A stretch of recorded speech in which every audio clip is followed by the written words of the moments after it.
Not a licensed physician, it's not medical advice, it's purely educational and for entertainment. And some people misunderstand the half-life of testosterone esters.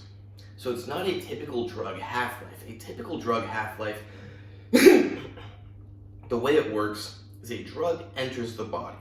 Now let's just pretend it's an injection to make things simple. The most simple.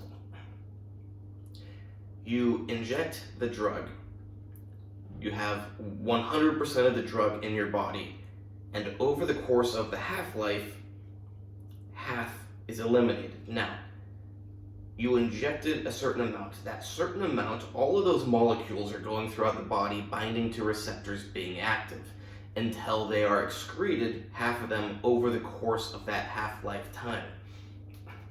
So if you inject, let's just say this is pure testosterone, no ester. You inject 100 milligrams of testosterone, no ester, and you have 100 milligrams worth of molecules floating around the body being active. And after something like 20 minutes, you now have half as many floating around the body being active. Now, a testosterone ester injection, that is inside an oil, and the testosterone ester ends up bouncing out of the oil, going into bodily tissue, whether that's muscle or fat, and that ester is pretty much immediately cleaved off. Just to clear up any misconception, it is not like broken down, it is cleaved off. So if you inject 100 milligrams of a testosterone ester, let's ignore the fact that that's not 100 milligrams of testosterone, that's like 90 or 80, depending on your ester. Let's pretend that's 100 milligrams of testosterone before the ester. That is not active in you. Only the amount that seeps out during that half-life. So say let's go with testosterone enanthate, something like 5-day half-life. So you inject 100 milligrams of testosterone enanthate. Over the course of 5 days, half of that will leave the oil and start circulating your body. The ester is immediately cleaved off, the testosterone circulates your body. So you only have the amount of the half-life, so half of it active during that period of the half-life.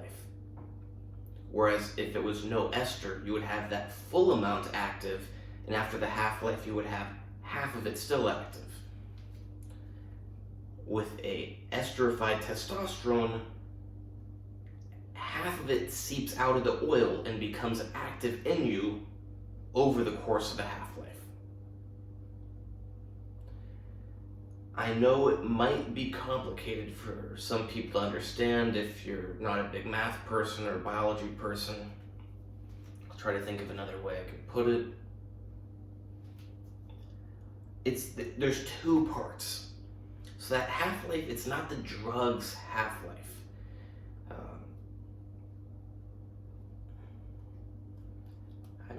Maybe I just gotta leave it at that. Like, if you don't understand, you don't understand.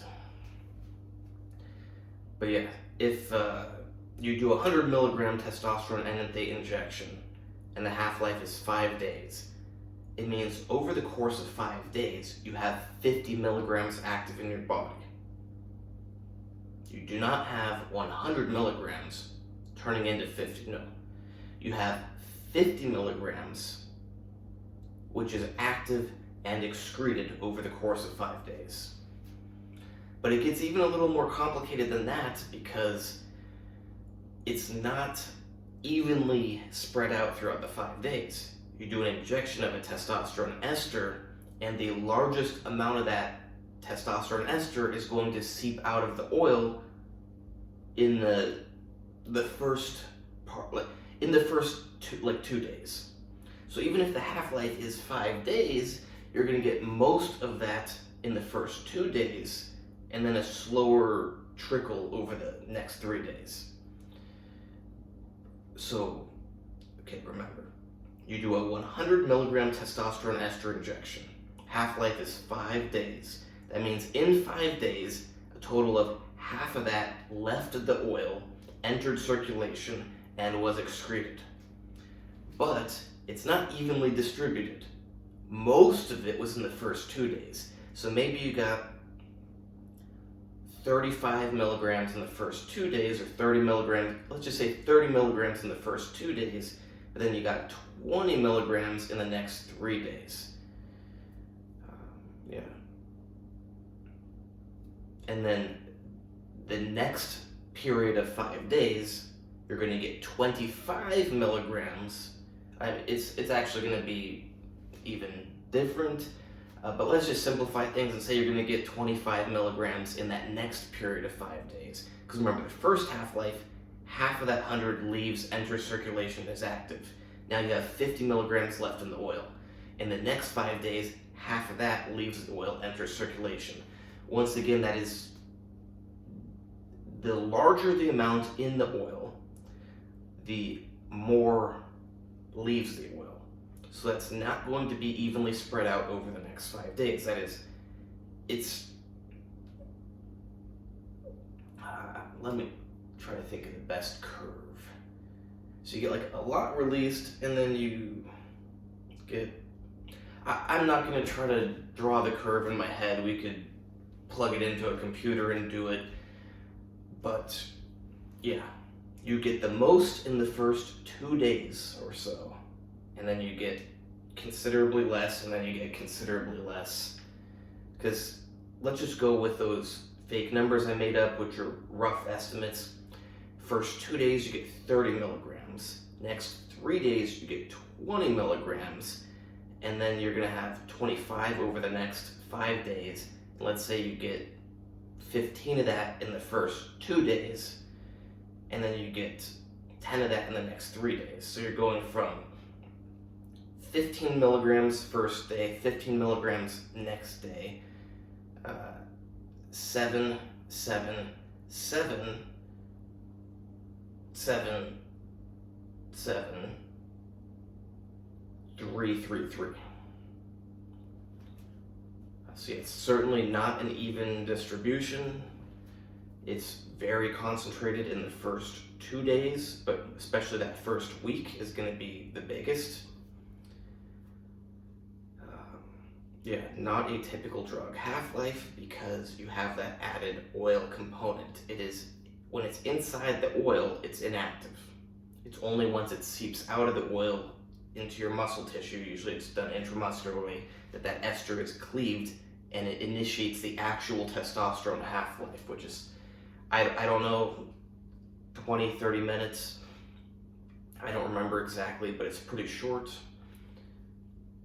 And yeah, the way the chemistry works, the larger the amount in the oil, the more comes out in that first 2 days. So some people also think, I had someone ask me about this, they sent me someone who said that you're actually going to get a bigger estrogen spike from testosterone propionate than from something like testosterone enanthate or cypionate, because it's released into you much faster, so you're going to get a bigger peak, and then you're going to get, that bigger peak leads to more estrogen. And these are people that misunderstand theory. Because in reality, it doesn't work out like some people misinterpret it. And you don't need to actually look at how it is. I mean, you should always look at how it is in reality, but if you actually understand chemistry, you wouldn't mistakenly think what whoever this person is wrote. Because it's pretty simple. It comes back to what I just said about even if you use a long ester, due to the way it's released from the oil into the body, you're going to get most of it in the first 2 days.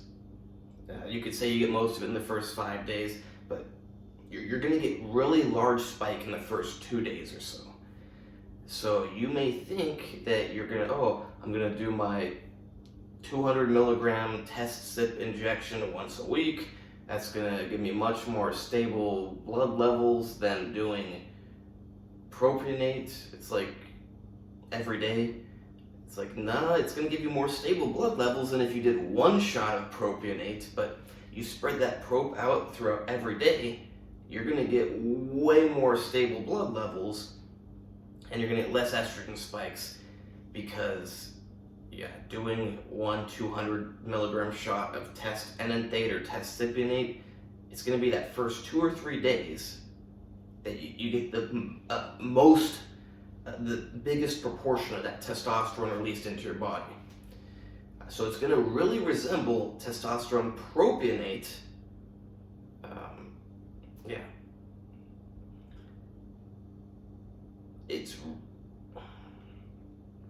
It's interesting how it gets into the body and interacts, because it's not so straightforward, and if you don't have a good grasp on chemistry, it's very confusing. But yeah, longer esters of testosterone are going to mostly be active in the same time frame as test propionate. Now, I'm not saying that they're not active longer, they are, but that is mostly pressed into the first 2 or 3 days. Now, testosterone propionate is mostly 1 day, can be 2 days, but if you're looking at 1 to 2 days versus 2 to 3 days, I think that's pretty similar. It's not like one of them is 1 day and one of them is 1 week. No, you're going to get most of your test enanthate injection in the first 2 to 3 days. So if you do a big 200 milligram injection, you're going to get a very big spike. You get a much smaller spike if you did 30 milligrams probe, 30 milligrams probe each day. I think a lot of people now realize that it's not complicated, but yeah, you have much more steady blood levels with daily probe injections. Now, you could do daily enanthate injections, daily cypionate injections. The benefit is smaller injection volume, and you're going to have more stable blood levels. That's also the downside, is that you're going to have more stable blood levels. Now, what do I mean by more stable blood levels? Well, I mean, naturally, your testosterone, it peaks in the morning and it goes down throughout the day. If you take testosterone propionate, it peaks in the morning and it goes down throughout the day. It's still going to be higher at night than, I won't say because we don't know. But it's reasonably similar to your natural release pattern. High in the morning, going down throughout the day. If you do daily injections of enanthate or cypionate, it is going to be highest in the morning, but it's going to go down, but it's going to build up. So the first day, it doesn't go fully down, and then your next day, it's going to build on. And over time, now you're going to have a steady level. You're going to get some bumps each morning, but you're always going to have this baseline, whereas the probe, it's going to go down and up. And that resembles our natural biorhythm a lot more than having a constant. With the probe, you're still going to have a baseline because it's not going to completely clear you by the next day. But that baseline is going to be lower. I think it's going to resemble natural biorhythm more. But perhaps it's insignificant. I don't know. Depends on your individual metabolism, depends on everything about your biology. I think there's value to letting your testosterone levels go down throughout the day, even if it's just for blood pressure.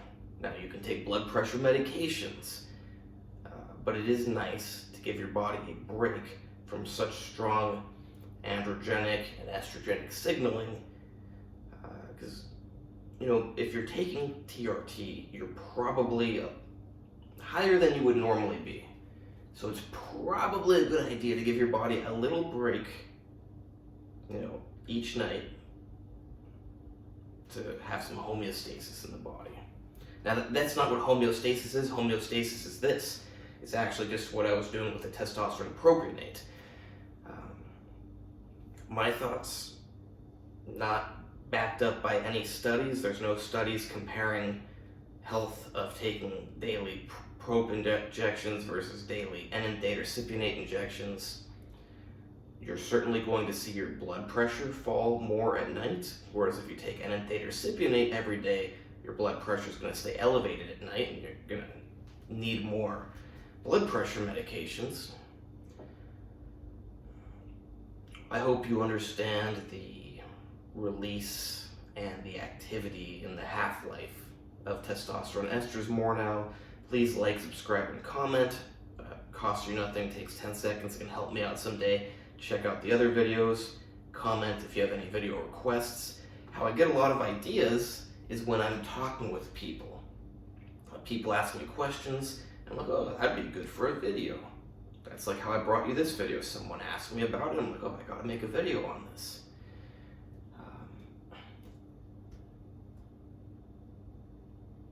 Yeah, I think that's all.